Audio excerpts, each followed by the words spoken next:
puxa, que responsabilidade trazer o sermão de Páscoa. Eu gostaria de, com muito temor, que os irmãos abrissem a Bíblia no Evangelho de Marcos.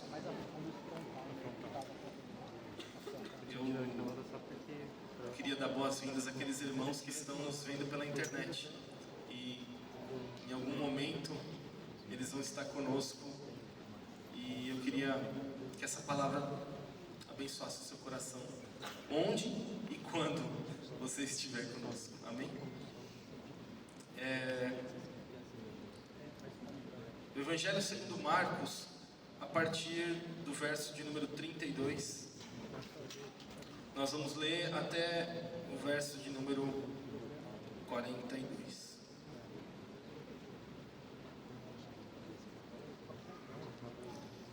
Então foram a um lugar chamado Getsemane. Ali Jesus disse aos seus discípulos: sentem-se aqui enquanto eu vou orar. E, levando consigo Pedro, Tiago e João, começou a sentir-se tomado de pavor e de angústia. E lhes disse: a minha alma está profundamente triste até a morte. Fiquem aqui e vigiem. E, adiantando-se um pouco, prostrou-se em terra e orava para que, se possível, lhe fosse poupada aquela hora. E dizia: Abba, Pai, tudo te é possível. Passa de mim este cálice. Porém, não seja feito o que eu quero, e sim o que tu queres. E, voltando, achou-os dormindo. E disse a Pedro: Simão, você está dormindo? Não conseguiu vigiar nem uma hora? Vigiem e orem, para que não caiam em tentação. O espírito, na verdade, está pronto, mas a carne é fraca. Retirando-se de novo, orou, repetindo as mesmas palavras. E, voltando, achou-os outra vez dormindo, porque os olhos deles estavam pesados e não sabiam o que lhe responder. E quando voltou pela terceira vez, Jesus lhes disse: vocês ainda estão dormindo e descansando? Basta, chegou a hora. O Filho do Homem está sendo entregue nas mãos dos pecadores. Levantem-se, vamos embora, eis que o traidor se aproxima. Amém? Até aqui, vamos orar.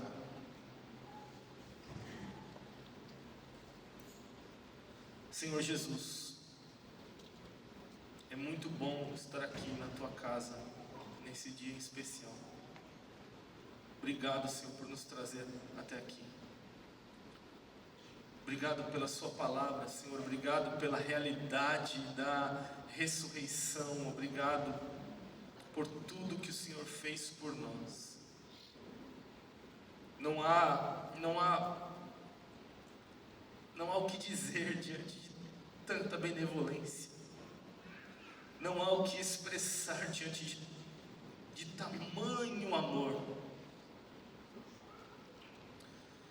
Nós nos rendemos à Sua palavra, Senhor. Nos conduz segundo a Sua boa vontade, por meio desse texto, por meio dessa realidade que nós meditamos, que nós aprendemos durante esses dias, essa semana especificamente, que separamos para juntos lembrarmos daquilo que o Senhor fez, de quem o Senhor é.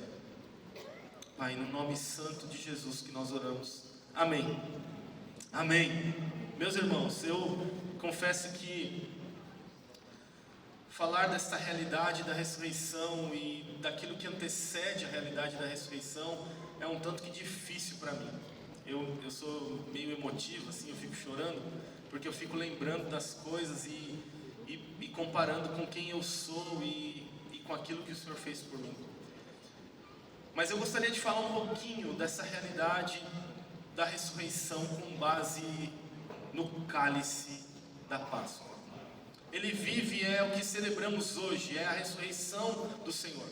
Mas uma coisa que me marca muito quando eu começo a pensar, principalmente nessa realidade da ressurreição de Jesus nos nossos dias, é da sua história. Eu não sei se vocês sabem, mas a origem da palavra história é, na verdade, é uma mistura de vocábulos, né? A gente geralmente tirou as palavras do português, enfim, do latim e de outras, enfim, tem outras raízes, né? Mas o português é muito influenciado também pelo inglês. E a palavra história, ela é, na verdade, um vocábulo que foi influenciado pelo inglês, que na verdade é a palavra story, né? S-T-R-Y, né? S-T-O-R-Y, que é uma história qualquer, uma história fictícia, alguma coisa mais ou menos assim. Os professores de inglês me ajudem aí. E history, que na verdade tem uma palavra no início que é his, mas é uma junção de duas palavras em inglês, his story. Não sei se vocês já pararam para pensar nisso, mas essa palavra é influenciada no nosso Senhor. A palavra história e a história da humanidade, a palavra história no português herda essa mesma raiz, né?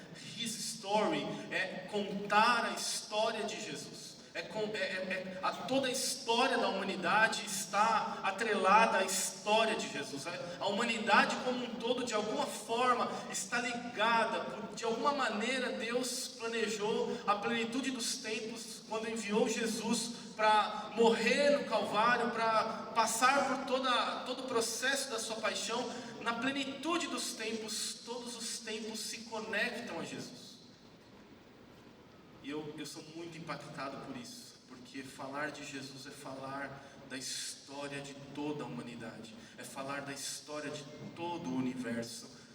Em Jesus estão contidas nas suas excelências todos os componentes da criação do universo, porque o universo foi criado por meio de Jesus. Todos os mistérios, todos os acontecimentos, tudo que existe está ancorado nesse nome, meus irmãos. E a Páscoa é a montanha desse tempo, é o pico dessa montanha.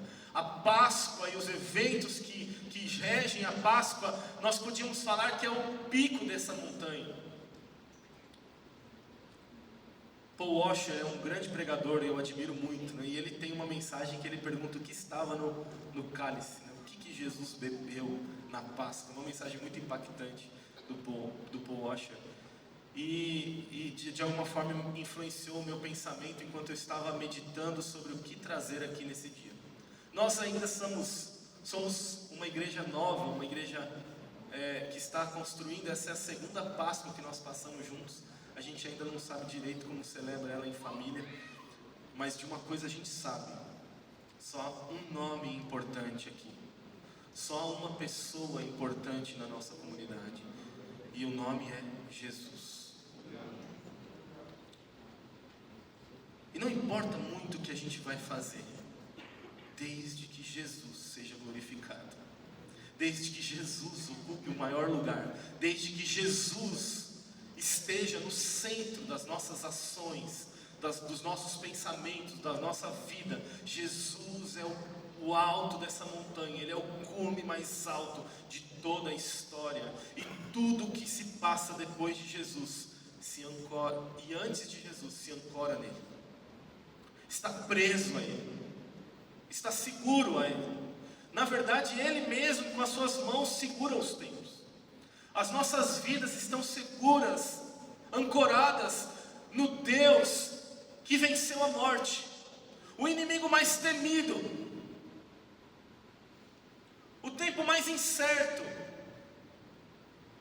o lugar mais perigoso talvez que um ser humano pode pensar é o tempo, o lugar e a hora da morte. Mas o nosso Jesus, por meio do Espírito Santo, venceu a morte, meus irmãos. Jesus venceu a morte. E essa que é a grande realidade. A ressurreição, ela passa pela obediência da morte, e a morte foi vencida pela justiça de Deus. E esse foi o cálice que Jesus bebeu. E eu quero falar um pouquinho sobre esse cálice. Existem muitos eventos, mas eu gostaria de levar-nos até onde tudo começou mesmo, de verdade. E a Páscoa começa no Êxodo. Mas não exatamente quando o anjo da morte passa pelos umbrais das portas dos israelitas, e ceifa a vida dos primogênitos, dos quais ele não viu aquela mancha de sangue nos umbrais. A Páscoa não começa aí. A Páscoa começa logo no capítulo 6, dos versículos 1 até dos versículos 1 a 8, na verdade, do livro de Êxodo. O livro de Êxodo é um livro que Deus se manifesta por meio dessa libertação do povo das algemas do Egito. E eu gostaria de levar-nos a essa leitura, Êxodo capítulo 6, a partir do verso 1. E essa é, na verdade, a promessa da Páscoa. Quando um judeu, ele celebra o Pessah, ou assim como qualquer pessoa queira falar, a Páscoa judaica, ele toma 4 vezes o cálice. Isso tem um porquê. Porque a Páscoa dos judeus está ali em Êxodo, todas as suas orientações em Levíticos. E é muito interessante que eles tomam como se um cálice para cada ação da promessa de Deus em tirar o povo do subjugo, da opressão, da escravidão do Egito. E eu queria mostrar isso para vocês. Êxodo, então, capítulo 6, versículo 1, vai dizer que, logo no primeiro versículo, peraí que eu não achei ainda, passei para Gênesis aqui, eu não tinha aberto antes. No capítulo 1 ele vai dizer, do versículo 6, diz assim: Então o Senhor disse a Moisés: Agora você verá o que vou fazer a Faraó, pois por mão poderosa os deixarei ir, e por mão poderosa os expulsará da sua terra. Deus falou a Moisés e disse, versículo 2, e reparem, essa é a primeira vez que a palavra Yahweh aparece na escritura sagrada de Israel. Em Gênesis, a escritura Yahweh, o nome de Deus, não havia aparecido. Essa é a primeira vez.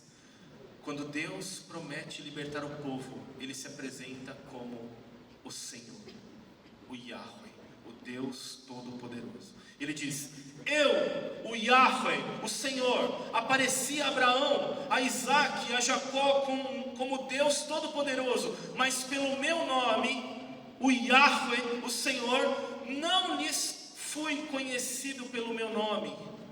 Não lhes fui conhecido. Por isso ele está apresentando a primeira vez como seu nome. O seu nome é uma sigla de 4 letras que não pode ser pronunciado. Eu só pronuncio a sigla de 4 letras, que é Yahvé, ou uma sigla de 4 letras. Portanto, diga aos filhos de Israel que eu, o Senhor, e aqui novamente se repete a sigla de 4 letras, vou tirá-los dos trabalhos pesados do Egito, vou livrá-los da escravidão, vou resgatar vocês com o braço estendido e com grande manifestação de juízo. Eu os tomarei por meu povo e serei o seu Deus. E vocês saberão que eu sou o Senhor, o seu Deus, que os tiro dos trabalhos pesados no Egito. Eu os levarei para a terra que jurei dar a Abraão, a Isaac e a Jacó. Darei essa terra a vocês como herança. Eu sou o Yahweh. Essa palavra, o nome de Deus, se repete muitas vezes nesse texto. O judeu, quando ia traduzir esse texto, e toda vez que o escriba ia escrever o nome de Deus, ele precisava tomar banhos e se limpar e escrever com uma caneta específica e depois de novo, porque era algo misterioso, era algo que não podia ser conhecido. Tanto é a própria manifestação do próprio Deus. Ele diz: até hoje eu não fui conhecido pelo meu nome. Então ele baseia algumas promessas, e algumas promessas da Páscoa são liberadas aqui. A primeira está no versículo 2, na verdade não é uma promessa específica, mas é quando Deus se manifesta pela primeira vez dizendo o seu nome. No versículo 3, Deus se apresenta como um Deus desconhecido pelo nome. Ele diz: até hoje vocês não me conhecem pelo nome, a partir de hoje eu vou dar um sinal de quem eu sou pelo meu nome. E ele usa essa sigla, o Senhor, que aponta para Yahweh ou Yahvé. No versículo 4, então, ele faz uma lembrança de Moisés, da aliança que ele havia feito com Abraão, e ele cumprirá o estabelecimento dessa aliança, que era levar esse povo até uma terra prometida. E no versículo 5, ele diz sobre os gemidos do povo, e ele ouve os gemidos do povo por libertação. Meus irmãos, se tem alguma coisa que nós podemos fazer nesse contexto todo, é suplicar por nossa salvação, é reconhecer o nosso estado de escravidão e prisão pelo pecado, e suplicar pela libertação do Senhor, o nosso Deus. Eu acho que essa é a única coisa que a gente pode fazer de alguma forma ativa. O resto, na Páscoa, é Deus quem faz. Deus é quem vai a Moisés. Deus é quem se apresenta. Deus é quem livra eles de todas as coisas. Durante todas as 10 pragas que foram liberadas sobre o Egito, Deus é quem endurece e Deus é quem amolece o coração de Faraó. Deus é quem é morto quando os judeus sacrificam o cordeiro para passar o seu sangue nos umbrais das portas. É Deus que esteve com eles no meio do deserto, guardando com a coluna de fogo e a nuvem de sombra que protegiam o seu povo, milhares de pessoas, para não morrerem de secos pelo sol. É Deus que faz com que os seus sapatos e as suas roupas não estragassem. É Deus que manda o maná que vem do céu, e depois, quando o povo reclama, é Deus que manda as codornizes. É Deus que é furado pela estaca de Moisés, quando ele devia pedir água para a rocha e ele fere a rocha. É Deus, o Yahweh, o Senhor, que abre o mar. É Deus que faz esse povo andar por quase mais de 40 anos, matando toda uma geração rebelde, obstinada, e não permite que essas pessoas entrem na terra prometida, porque não haviam conhecimento da sua glória e do seu temor. É Deus quem faz essas coisas. E quando eu olho para essas promessas, é importante que nós entendamos que logo depois disso vem de fato a passagem, o dia da Páscoa para os judeus. Era algo que foi ordenado para que eles matassem o cordeiro.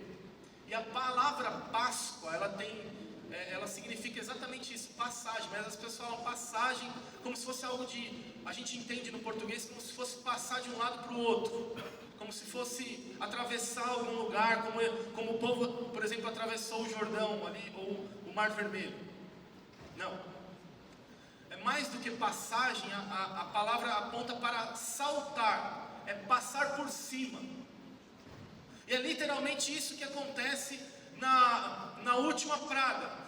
O anjo da morte passa por cima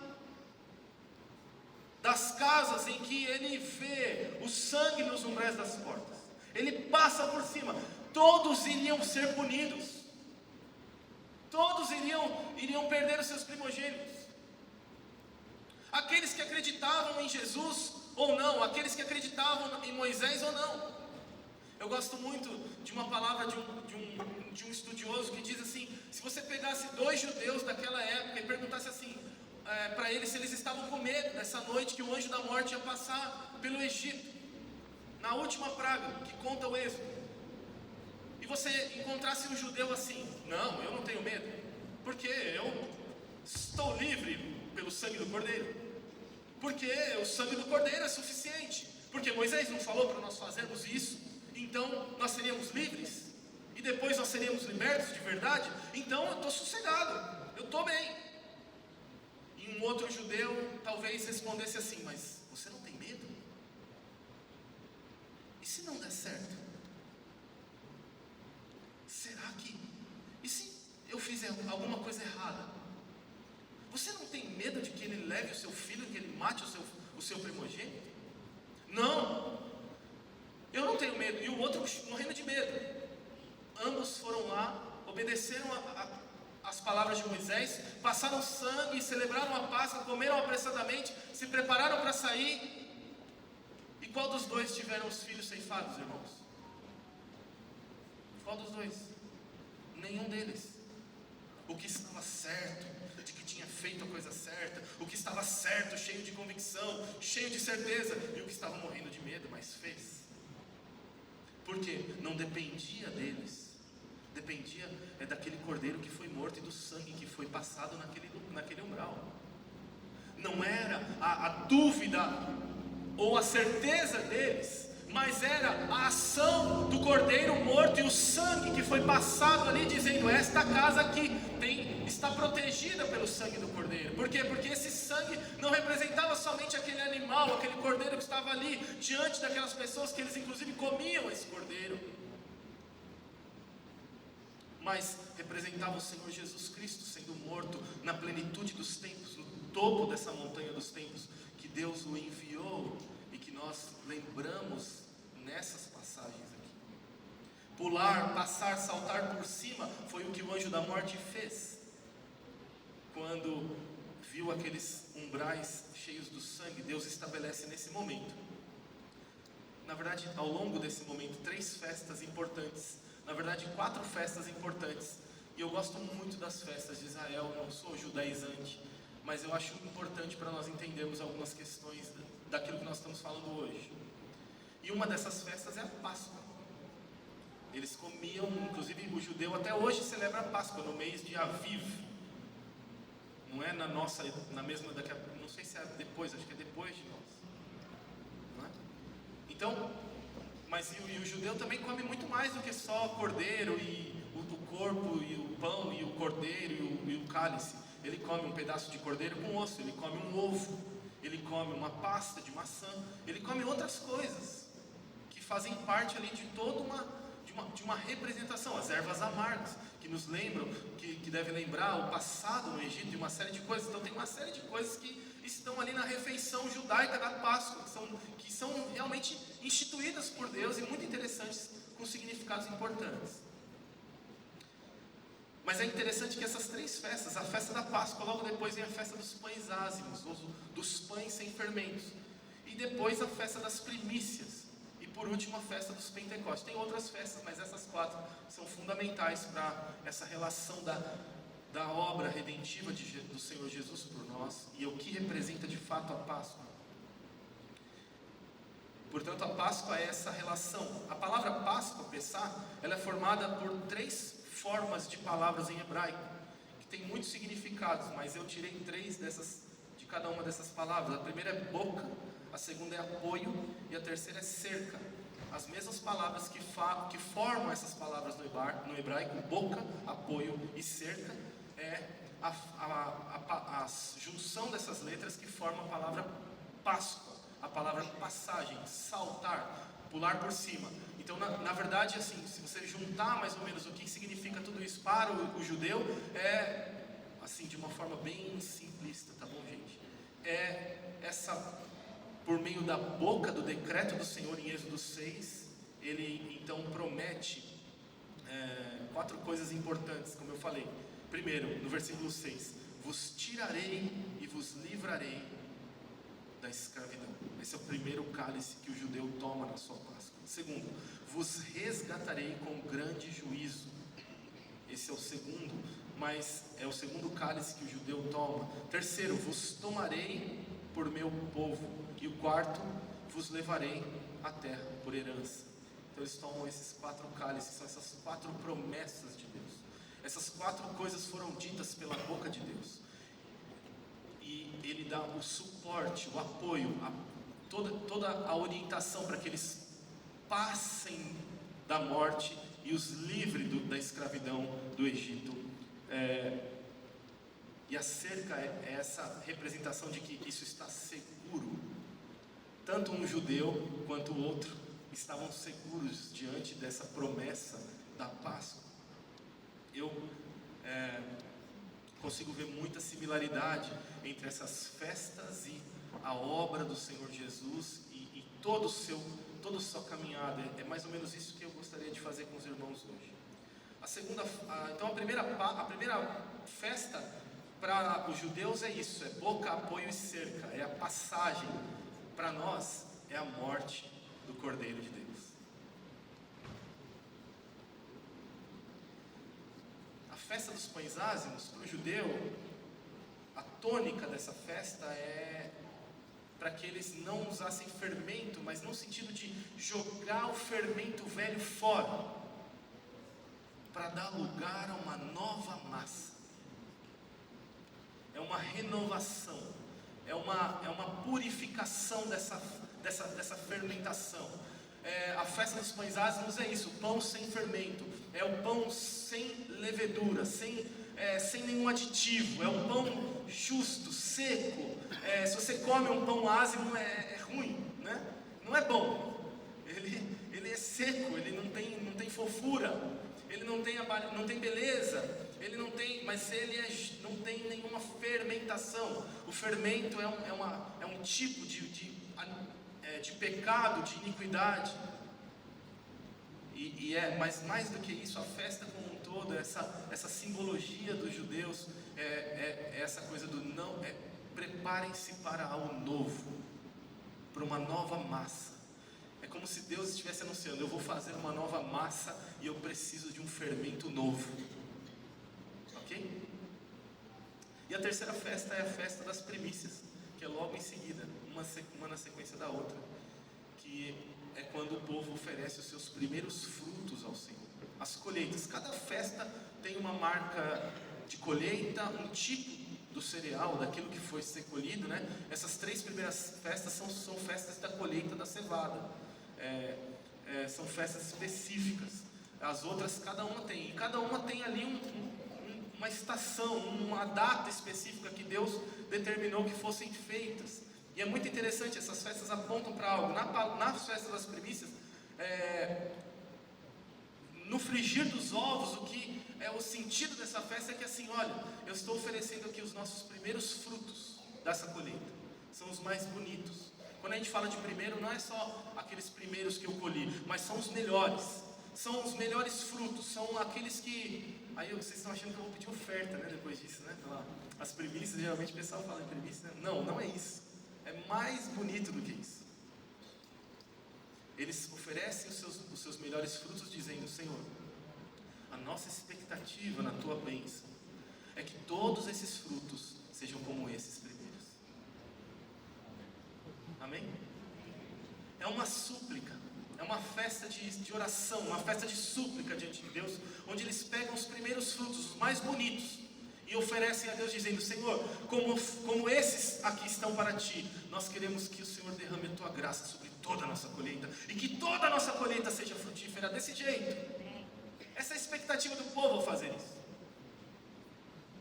Segura aí essas informações, que agora eu queria levar a gente para a nossa jornada do Getsemane. O Getsemane, na verdade, é o lugar da prensa. Agora eu estou transportando você do Êxodo lá para Jesus. É o lugar da prensa, o lugar onde o azeite é prensado, né? Mais ou menos essa ideia desse nome. E na verdade, aquilo que nós vivemos no Getsemane, eu gosto muito de falar: Jesus morreu e ressuscitou no Getsemane. Não, pastor, mas isso é uma heresia. Não, é uma poesia, assim, tá, gente? Para mim, a Páscoa, ela aconteceu no Getsemane, todinha ali. Eu vou explicar por quê. após ter comido essa Páscoa com seus discípulos, essa Páscoa que eu expliquei para vocês aqui, que os judeus celebravam. E aqui é uma indicação de mesa, né? Jesus faz uma mesa, né? E a mesa está muito em voga, né? Ultimamente é muito... essa palavra é uma palavra que a gente está usando muito. E eu acho muito interessante a gente falar um pouquinho sobre isso, porque o Getsemane vem logo depois dessa mesa, tá? Vejam, o que eles comeram e beberam nessa mesa? Isso que eu falei.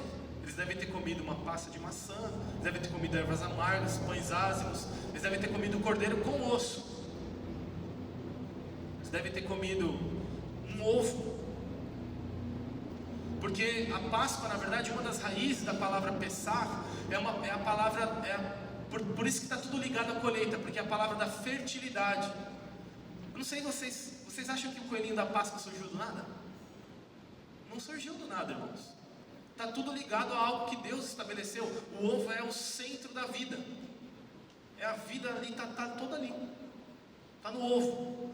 E lógico que a galera, misturou tudo isso, né? Tirou o sentido da Páscoa da verdadeira vida que deve haver em Deus e colocou numa festa de chocolate. Eu não sou contra a festa do chocolate e nem pensar sobre a fertilidade. O judeu come um ovo no Passover deles. Os americanos mudaram o nome da Páscoa de Passover para Easter. Por quê? A palavra Easter tem raiz com a palavra em inglês sobre fertilidade, de ovo, de vida. Veja que o sentido real até do ovo de Páscoa, meus irmãos, vem da história plantada pelo Senhor, que é a origem da vida. Deus estava fazendo um novo povo a partir do Êxodo. Ele estava fazendo, a partir de Gênesis 3, meus irmãos, o caos do pecado toma conta da terra, e a terra vive a destruição desse pecado, e Deus está tentando recriar a sua criação. Ele está tentando criar uma nova criação, e é por isso que Ele faz o Êxodo. E é por isso que Ele se apresenta como Yahweh no Êxodo. Ele está querendo dizer algo muito mais importante do que simplesmente uma libertação da opressão dos egípcios, irmãos. Não é só sobre isso. Deus está querendo criar uma nova criação. Por isso vem Levíticos é escrito para dizer: olha, o povo que anda com Deus precisa andar dessa forma aqui, porque Ele é santo. Quem vos chamou é totalmente santo. Ele não pode compactuar com o pecado, como nós aprendemos aqui domingos atrás. Deus não fez uma ordem para que o leproso não se aproximasse dele por qualquer forma, mas para preservar o leproso, porque ele não pode ser contaminado pelo pecado. Ele não pode, o pecado, ele desaparece diante de Deus. No Santo dos Santos, no tabernáculo de Deus, meus irmãos, o sacerdote entrava cheio de coisas, e uma das coisas principais que ele tinha na sua roupa era uma toalha em todos os lugares, porque se ele derramasse uma gota de suor, era um esforço humano pecaminoso dentro do lugar onde só havia a presença de Deus. Ele era fulminado na hora. Porque independente da inocência dessa pessoa, independente do pensamento dela, independente se ela fez por bem ou por mal, todo o esforço humano é algo terrível diante de Deus, porque nós fomos amaldiçoados com o pecado de Adão. E por isso que o próprio Deus precisa resolver aquela história lá da aliança de Abraão, que se essa aliança fosse quebrada, o que aconteceria com quem quebrasse essa aliança? Nenhum homem poderia cumprir aqueles termos dados pela aliança de Abraão em Gênesis, lá atrás. Por isso o próprio Deus, Ele em persona, o Yahweh, por isso Ele fala: eu sou o Senhor que te livro, sou eu, porque você não poderia te livrar sozinho. E esse é o reconhecimento que nós precisamos, mas não encontramos na nossa vida diária, na nossa sociedade, porque tudo aponta para que você é bom, você é lindo, você é maravilhoso. Isso é verdade, irmão, não tem ninguém feio. Alguns têm a beleza agressiva. outros têm a beleza suave. Todos somos bonitos, mas nada do que vem de nós, da nossa capacidade humana, pode saciar a justiça de Deus. Um Deus santo que foi ofendido pelo pecado. Por isso Ele mesmo precisa vir e livrar o povo. Então Jesus vem nessa mesa, meus irmãos. E por que eu estou falando tudo isso? Porque essa mesa de Jesus não é uma mesa legalzinha. As pessoas acham que sentar na mesa de Jesus é uma mesa legalzinha. Sabe por que tem cura na mesa de Jesus? Porque antes você precisou morrer. Porque o que se bebe e o que se come na mesa de Jesus é o corpo, o pão, o sacrifício do corpo de Jesus amassado, ferido pelos nossos pecados, moído pelas nossas transgressões. E o que se bebe é o seu sangue. É morte que se bebe nessa mesa, irmãos.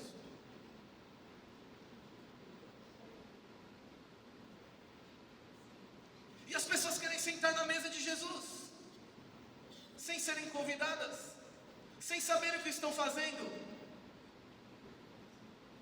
O cálice que Jesus bebeu foi o cálice da ira de Deus contra todo o pecado dessa humanidade. O cálice que Jesus bebeu, e por isso Ele disse: Pai, se for possível, afasta de mim esse cálice. É porque toda a ira de Deus estava derramada naquele cálice, meus irmãos.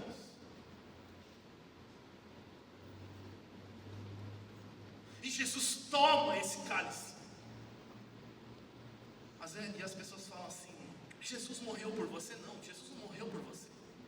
Isso é errado dizer. Jesus morreu como se fosse você. Ele morreu como você. Era você que tinha que estar lá. Ele não morreu por você como se você não tivesse que fazer nada. Ele morreu no seu lugar. Quando você olha para a cruz, Jesus ensanguentado, você devia era se ver. Quem assistiu aquele filme Paixão de Cristo, quando vê aquele Jesus ensanguentado, dilacerado pelas suas chicotadas, e você devia ver o seu rosto. Era você que devia estar levando o cálice da ira de Deus, porque fomos nós aqui que pecamos. Não foi Jesus que pecou. E por isso Ele não morreu por você. Lógico, a gente entende, né, o português. Mas mais do que morrer por você, Jesus morreu como você tinha que ter morrido. Como nós devíamos morrer. É assim que nós devíamos morrer. Era esse a paga do pecado. Esse é o salário do pecado. Esse é o salário da desobediência diante de Deus. Por isso Jesus disse: Pai, afasta de mim esse cálice, no versículo 36. Porque era muito pesado. Alguns conjecturam esse afastamento do Pai. Isso também está nesse cálice. Mas o cálice que Jesus bebeu é a morte do próprio Yahweh. É o próprio Senhor morrendo. Por isso, irmãos, cuidado com a mesa de Jesus. Não tome o corpo de Jesus e o sangue de Jesus sem discernir o que você está fazendo. Nós somos convidados a viver uma vida cruciforme. Nós somos convidados a um chamado para a morte. É morrer para os nossos pecados e vivermos para Deus. Isso foi legal e é legal somente para nós. Para Jesus custou a sua vida e o seu sangue. E como os discípulos estavam diante de toda a agonia de Jesus no Getsemane? Dormindo. É o sono da morte. O sono de quem não sabe que está morto. O sono de quem está adormecido, vivendo uma vida como se fosse nada. Como se não existisse um Deus que está sobre todas as coisas e um dia julgará todas as pessoas.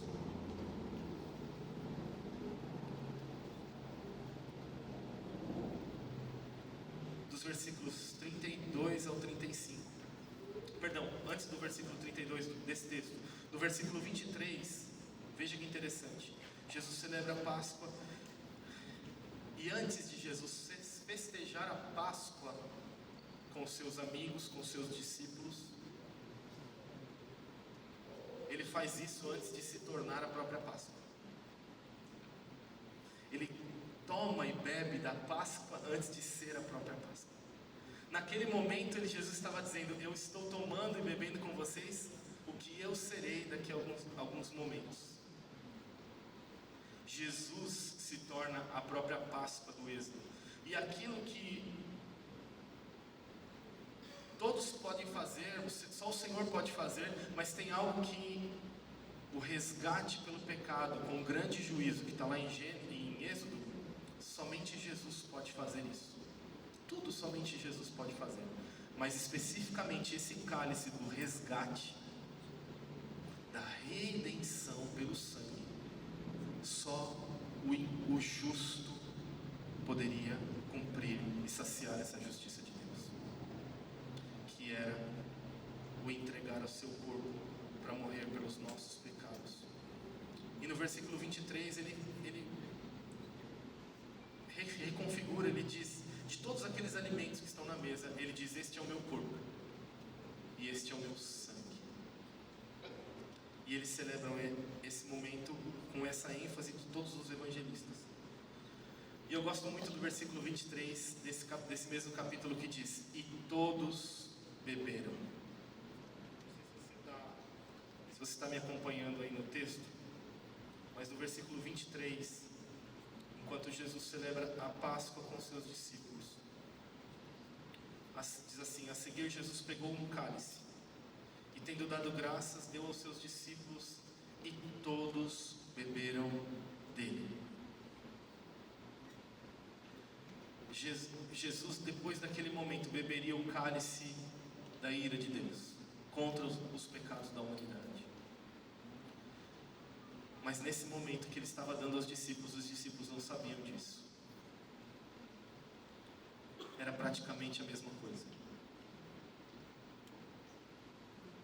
Eles tomam como se fosse nada, mas eles estavam bebendo a própria significação do sangue de Jesus. E o sangue, por que eu falo que no Getsemane Jesus foi moído e ressuscitou antes que acontecessem todos esses acontecimentos? No livro de Lucas nos diz que nesse período do Getsemane, Jesus soa sangue. As primeiras gotas do sangue de Jesus foram vertidas no Getsemane. Eu não sei se foi muito, se foi pouco. O texto diz que foi razoável. Mas eu imagino que, de alguma forma, assim como no madeiro, assim como nas chicotadas, assim como na Via Crucis, o sangue de Jesus deve ter tocado aquele chão.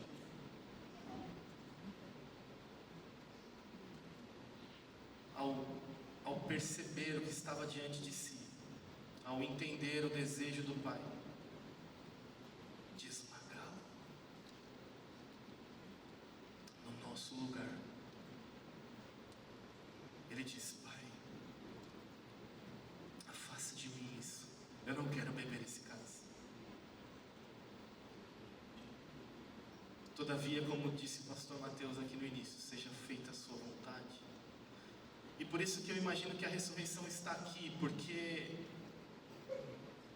o cálice tem muitos significados. Obviamente que a história que nós lemos aqui, ela continua durante 3 vezes Jesus faz o mesmo clamor ao Pai. E durante as 3 vezes que Jesus se angustia, se agonia, se entristece e clama ao Pai, os discípulos estão dormindo. Era um sono de cansaço mesmo, era um sono de... Sabe o sono de bebê recém-nascido? Eu acho que deve ser esse sono. É um sono tipo assim: eu não tenho boleto para pagar. Se eu fizer cocô, xixi, vai vir alguém aqui, se eu abrir o berreiro e trocar minha fralda, eu vou ficar legal. E se eu tiver fome, eu tenho um lugar só para mim, mamar, tomar leite e ficar cheião. Sabe, um sono de alguém que não tem preocupação nenhuma? Mais ou menos esse sono. É isso que o pecado faz com a gente. Ele nos tira os nossos boletos. Oh, meu Deus. Que aleluia, né? Por isso que todo mundo quer pecar. Porque não tem responsabilidade. Não tem relação com o chamado da cruz. Não tem entendimento do que isso significou. E sem morte, não tem ressurreição. A ressurreição só aconteceu porque Jesus passou por tudo isso. Vamos lá, vamos seguir. Jesus toma o cálice da ira, né? Eu já falei. A ressurreição, ela vem depois desse processo. Por quê? O sangue inocente de Jesus, sem pecado algum, ele pinga na terra. Ele é derramado na terra. Gente, eu não sei se vocês estão viajando muito, a gente geralmente espiritualiza muito esse mover. Mas a promessa de Deus aos judeus era que eles fossem até a terra de Canaã. Deus deu uma terra ao seu povo. E Ele vai cumprir essa promessa.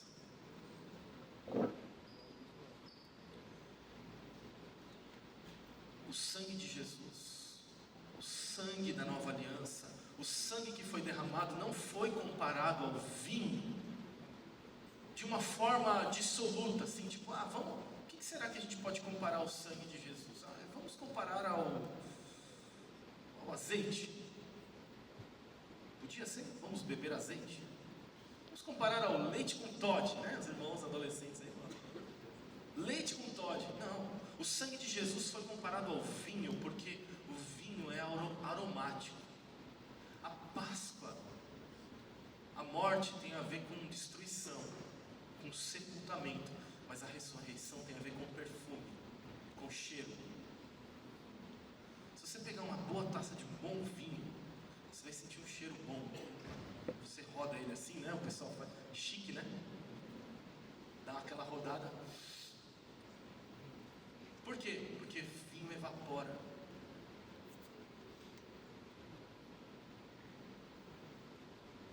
É por isso que ele foi usado.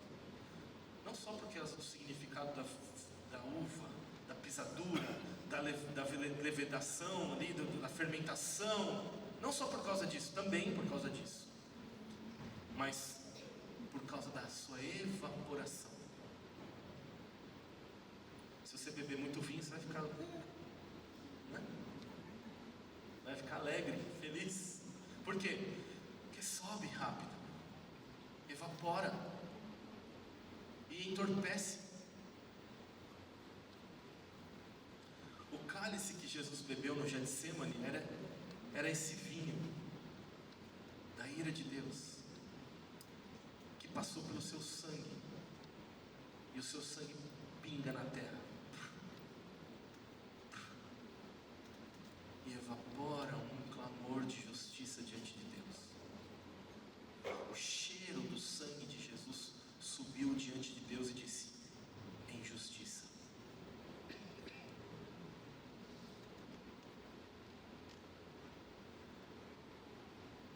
Ele é santo e puro. Ele não tem fermento, não tem pecado algum. Qual é o resultado disso? Deus sente esse aroma, e o Espírito de Deus ressuscita Jesus dos mortos. Essa é a figura. É o cheiro do sangue de Jesus que subiu diante de Deus, dizendo: Ele é puro e santo. Ele está morrendo por pecadores que virão. Por isso a morte não pôde detê-lo na cova. Não era justo. Não era justo que Jesus ficasse morto. Por isso o Espírito de Deus o ressuscita dentre os mortos, porque Deus sentiu o cheiro da justiça,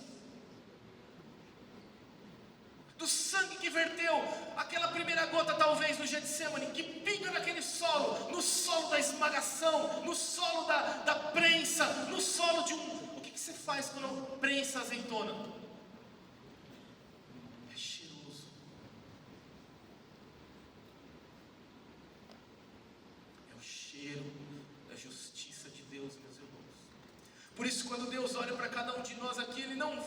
gente mesmo.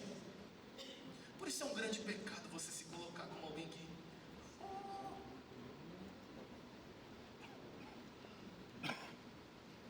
Porque quando Deus olha para nós, Ele vê o sangue de Jesus que foi derramado sobre a nossa vida, e nós estamos totalmente cobertos por esse sangue. E quando Deus olha e fala assim, o anjo da morte passa por cima de nós.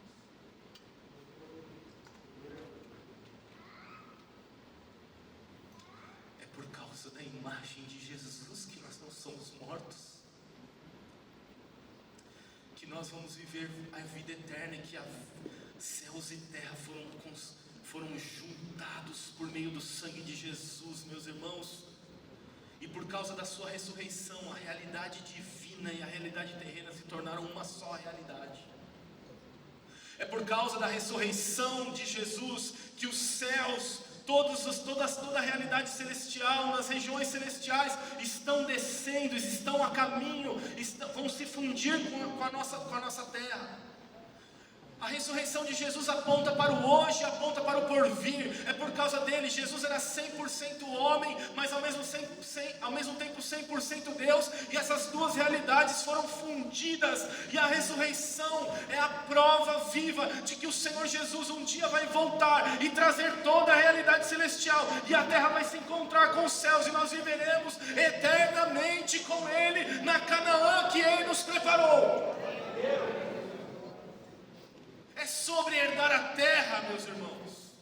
É a promessa que Deus está fazendo ao seu povo. Ele vai trazer o céu, Ele vai trazer, e a terra vão se unir. Amém. Assim como as realidades humana e terrena foram unidas em Jesus, diante do perfeito e santo que foi considerado como impuro e um pecador para os homens, condenado diante dos homens, mas não diante da justiça de Deus.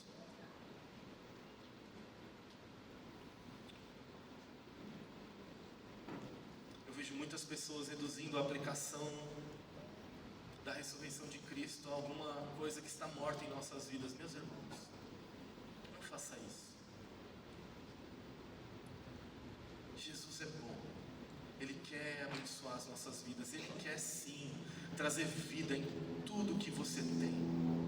Toda a vida de Jesus foi nos dada, mas, meus irmãos, o significado da ressurreição de Jesus é muito maior do que resgatar um sonho de eu ter um carro do ano, ressuscitar uma casa própria. Às vezes até alcançar algum sonho meu que até é alguma coisa assim justa. A ressurreição de Jesus une as realidades de céus e terra e apontam para a certeza de que, primeiro, nós somos a igreja dele. Somos lavados e remidos pelo sangue de Jesus. E segundo, céus e terra serão habitação plena de Deus, e nós viveremos toda a eternidade com Jesus. É para isso que a ressurreição aponta. O sangue de Jesus e a ressurreição apontam para isso. A passagem sobre a morte, a Páscoa, o justo sem pecado, sem fermento, condenado como se fôssemos nós. A festa dos pães ázimos, o primeiro a ressuscitar dentre os mortos, as primícias. Jesus é o primeiro fruto do poder do novo mundo que Deus quer fazer por meio da sua igreja.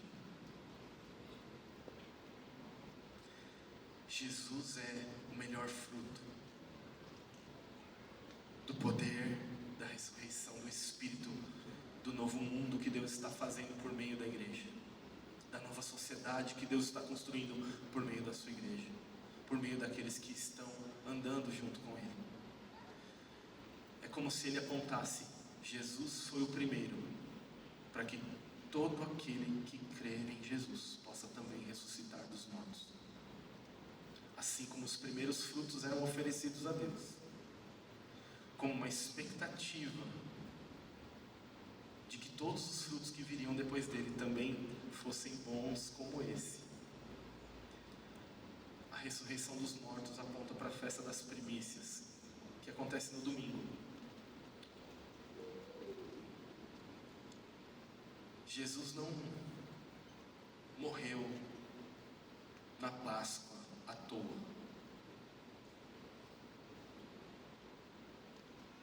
Ele não ressuscitou no domingo à toa, irmãos. Ele queria mostrar algo para o seu povo. Jesus ressuscitou, e ele ressuscitou primeiro. Passado o sábado, Maria Madalena, mãe de Tiago e Salomé, compraram óleos aromáticos para ungir o corpo de Jesus. E bem cedo, no primeiro dia da semana, ao nascer do sol, foram ao túmulo. Diziam umas às outras: quem nos removerá a pedra da entrada do túmulo? E olhando, viram que a pedra já estava removida. É que a pedra era muito grande. Entrando no túmulo, viram um jovem sentado ao lado direito, vestido de branco, e ficaram atemorizadas. Ele, porém, lhes disse: não tenham medo. Vocês procuram Jesus, o Nazareno, que foi crucificado. Ele ressuscitou, não está mais aqui. Vejam o lugar onde o tinham colocado. Não tenham medo. Vocês procuram Jesus, o Nazareno, que foi crucificado. Ele ressuscitou, não está mais aqui. Vejam o lugar onde vocês tinham colocado ele. Meus irmãos, ele ressuscitou primeiro, para que todo aquele que nele crer não morra, mas tenha vida eterna. Mais do que celebrarmos a ressurreição, mais do que nos lembrarmos da ressurreição de Jesus, é dia de recebermos a ressurreição de Jesus. É dia, Ele está formando um novo povo. Meu convite é, se você quer fazer parte dessa nova criação de Deus, é sobre isso a ressurreição, é um convite para a nova criação de Deus. Nós é que somos aceitos, não somos nós que aceitamos a Jesus, é Ele quem nos aceita na sua ressurreição. Você se vê assim, sem forças, dormindo, não pode salvar a si mesmo? O convite é para recebermos essa ressurreição hoje e embarcarmos em uma nova vida com Jesus, ser parte do povo da ressurreição. Nós não deveríamos ser chamados o povo da cruz, meus irmãos, porque a morte para cada um de nós devia ser algo comum. Morrer para as nossas vontades, morrer para os nossos desejos pecaminosos, morrer para os nossos sonhos, para os nossos planos, deveria ser algo comum para nós.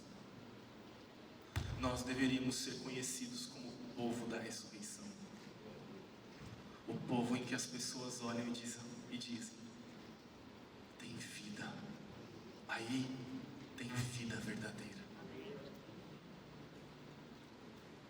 Feche os seus olhos agora.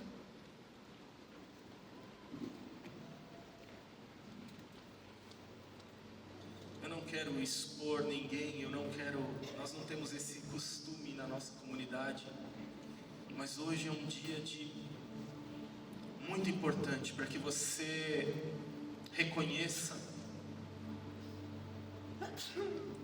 que precisa de um Salvador. A Páscoa de Jesus, por meio da sua ressurreição, aponta para a salvação de um novo povo que Ele quer formar no mundo que está por vir, quando Ele vier e completar o reino de seu Pai. Jesus não ressuscitou com um corpo espiritual, Ele ressuscitou com um corpo carnal.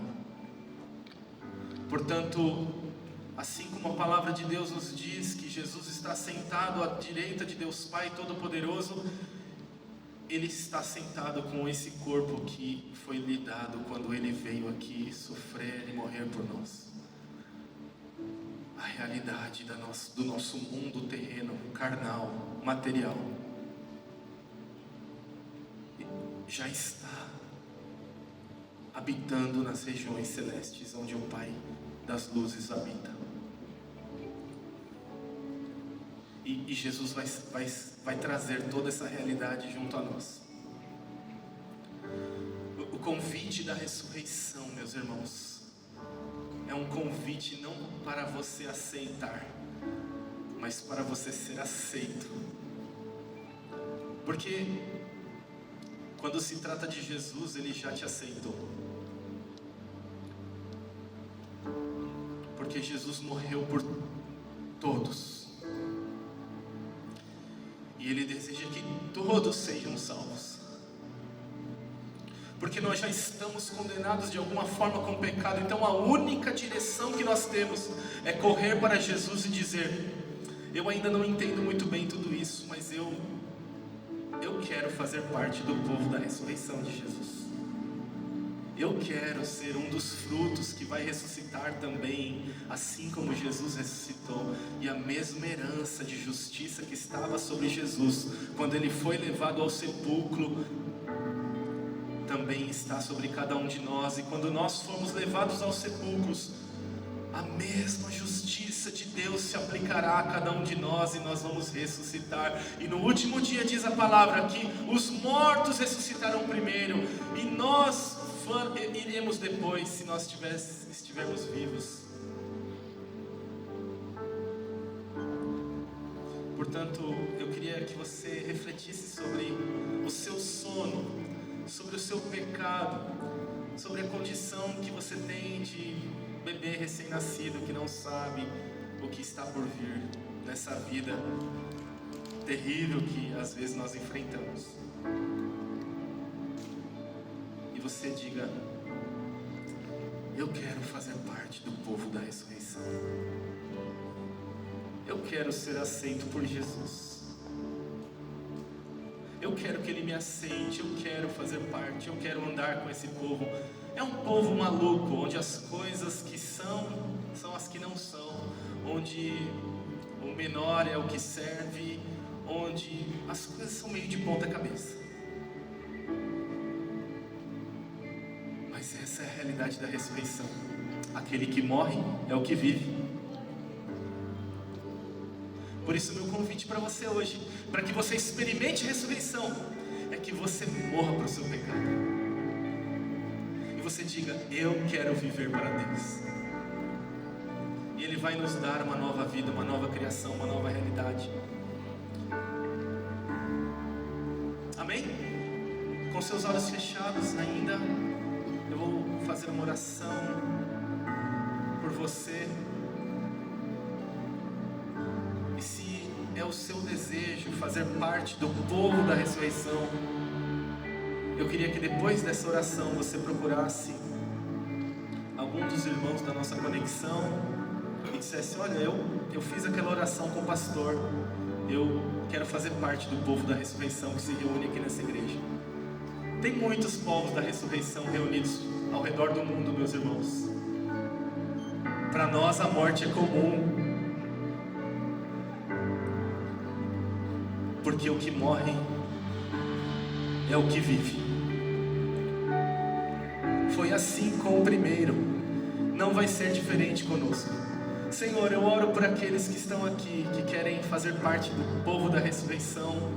Um dia eu me encontrava perdidamente envolto nos meus pecados, Senhor, na morte das minhas questões.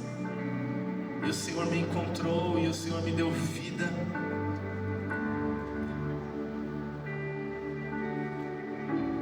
A minha oração é que muitos irmãos aqui nessa noite queiram fazer parte do povo da ressurreição. e digam sim, sim ao seu sacrifício, Jesus. Digam sim, sim ao seu cálice, sim à sua cruz.